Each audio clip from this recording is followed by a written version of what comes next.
About 9 years ago, I came home from work one day and discovered a note taped to my kitchen cabinets, and I took it down and began to read it, and to my shock, it was from my husband, and it said, "I'm sorry to do this, but my recent health problems have made me realize that life is short, and while I respect your faith in God and think that's wonderful for you, I don't believe in God. So I've decided to do whatever thing excites me at the time that it excites me. And I have met this young woman, and while you were gone today, I moved in with her. And my world kind of came crashing down at that moment. It was just unbelievable for me. Not only had my heart been broken, but all the physical things of my life had been taken away. My investments, retirement, my savings, everything. He'd taken it all with him. And so here I was, 51 years old and starting over with nothing, essentially.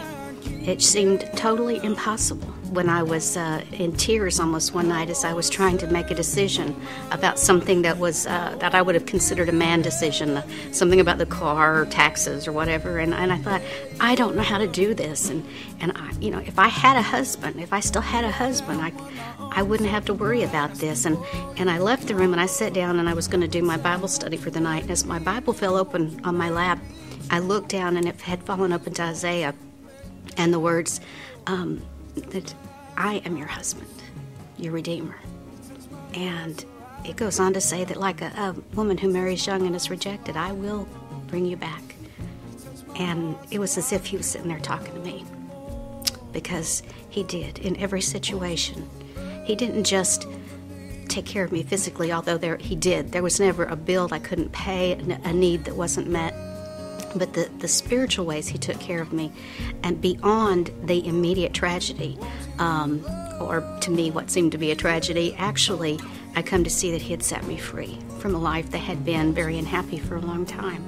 I was able to go on and I was able to work and to tell people around me, I know I'm going to be okay. As hard as this is, I'm going to make it because God's with me. He very much by what the world would say happenstance, brought somebody into my life that knew someone that wanted a house exactly in my neighborhood and hadn't been able to find the one, and my house was the one, and they offered a price beyond what I could have expected. And that gave me the money I needed to get started over, to get another smaller place. And he even brought an opportunity to get a place that was gated. It was very secure at this time in my life when I was feeling extremely insecure and being alone, completely alone for the first time. And I now had the opportunity to serve him more freely. I had the opportunity to make decisions I had never been allowed to make because of the type of relationship I was in. And beyond that, he gave me an opportunity to share that love. Before it was all through, I had an opportunity to sit down at her request and have coffee with the young woman that my husband had moved in with, and to tell her that I forgave her, that I knew it was not her fault, that I knew that she had made wrong decisions just as I had in life, and that I hoped that she would find the peace in God to go on with her life and to make it a better life, because that relationship didn't work out either. And eventually even I had the opportunity to have my husband call and say, I'm sorry, and to say, you were right, there is a God. It took all of that to bring him to know the Lord. And I would go through it again if it meant that that's what it took for somebody else to meet the